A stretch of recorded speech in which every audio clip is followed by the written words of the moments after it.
वाशी येथील विष्णुदास भावे नाट्यगृह इथं पुणे जिल्हा रहिवासी संघाच्या वतीनं जुन्नर विधानसभा मतदारसंघातून निवडून आलेले नवनिर्वाचित अपक्ष आमदार शरददादा सोनावणे यांचा भव्य नागरी सत्कार व विजयोत्सव साजरा करण्यात आला।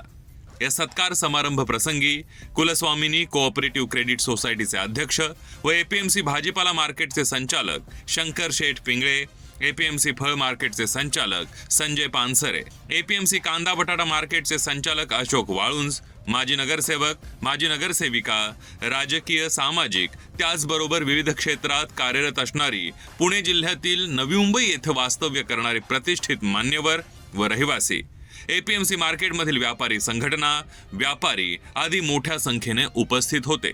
2014च्या विधानसभा निवडणुकीत मनसेच्या तिकिटावर शरद सोनावणे हे मनसेकडून राज्यातील एकमेव आमदार म्हणून निवडून आले होते। मात्र यंदा झालेल्या विधानसभा निवडणुकीत बलाढ्य उमेदवारांसमोर राजकीय आव्हान निर्माण करत जुन्नर विधानसभा मतदारसंघातून अपक्ष उमेदवार शरद सोनावणे यांनी स्वबळावर निवडणूक लढवत आपली राजकीय ताकद दाखवून देत 73,355 मतं मिळवत ऐतिहासिक विजय मिळवला। हाच ऐतिहासिक विजयोत्सव साजरा करत यावेळी नवनिर्वाचित अपक्ष आमदार शरददादा सोनावणे यांचा भव्य नागरी सत्कार करून त्यांना सन्मानित करण्यात आलं। या प्रसंगी सर्वच मान्यवर व्यक्तींनी आपल्या भाषणातून आमदार शरददादा सोनावणे यांच्या व्यक्तिमत्वाचे पैलू उलगडत असताना आमदार म्हणून त्यांच्याकडे असलेल्या अपेक्षा व्यक्त केल्या व विश्वास दर्शवला की एक हक्काचा आमदार म्हणून नक्की शरददादा सोनावणे हे त्यांच्या अपेक्षा पूर्ण करण्याबरोबरच त्यांच्या मागण्या राज्य सरकारच्या माध्यमातून मार्गी लावण्यास कटिबद्ध असतील।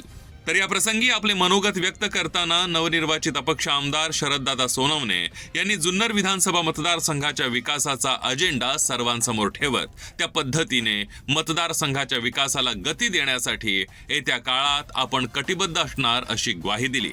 कार्यक्रमानंतर प्रसार माध्यमांशी बोलताना आमदार शरददादा सोनावणे यांनी सांगितलं की अपक्ष उमेदवार म्हणून ही निवडणूक नक्कीच त्यांच्यासाठी आव्हानात्मक होती।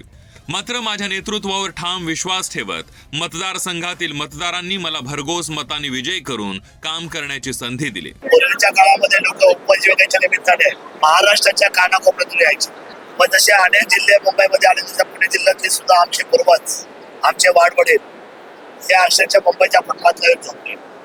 बारदानावर दिवस काढले, सावित्री नळावर त्यांनी आंघोळी केल्या। अशा पद्धतीने ग्रामीण मराठी माणूस हा मुंबईच्या दिशेने आला।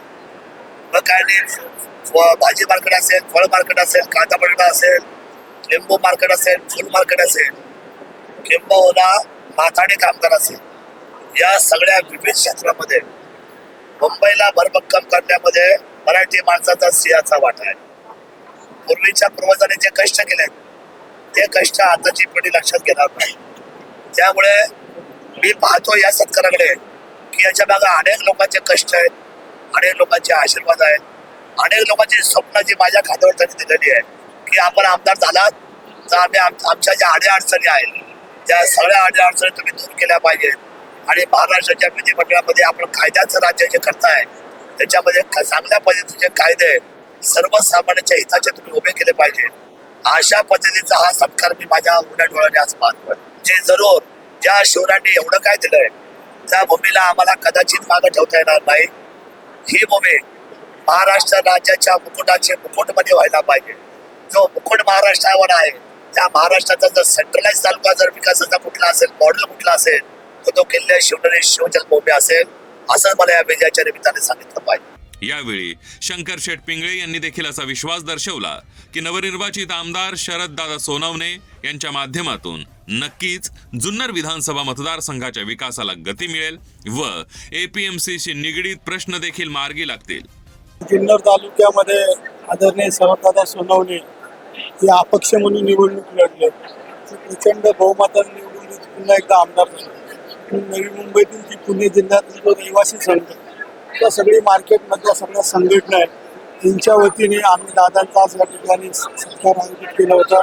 तसं तर दादांनी पूर्वी भाजी मार्केटमध्ये व्यवसाय केलेला आहे आणि एक जवळकीचं नातं आणि ह्या संपूर्ण निवडणुकीमध्ये मार्केटमधल्या सुद्धा सगळ्या लोकांनी दादांना चांगल्या प्रकारचे सहकार्य केलं। मग नवी मुंबईतले रहिवासी असतील, काटकोपर असेल, खिना असेल, भुसरे असेल, त्या तालुक्यातल्या सगळ्या जनतेने दादांचा असलेला जनसंपर्क दादांनी केलेली कामं, समाजाबद्दल असलेलं अभिप्रेत प्रेम आणि शिवरायांबद्दल असलेला आदर या सगळ्याच्या जोरावर दादा पुन्हा एकदा आमदार झाले.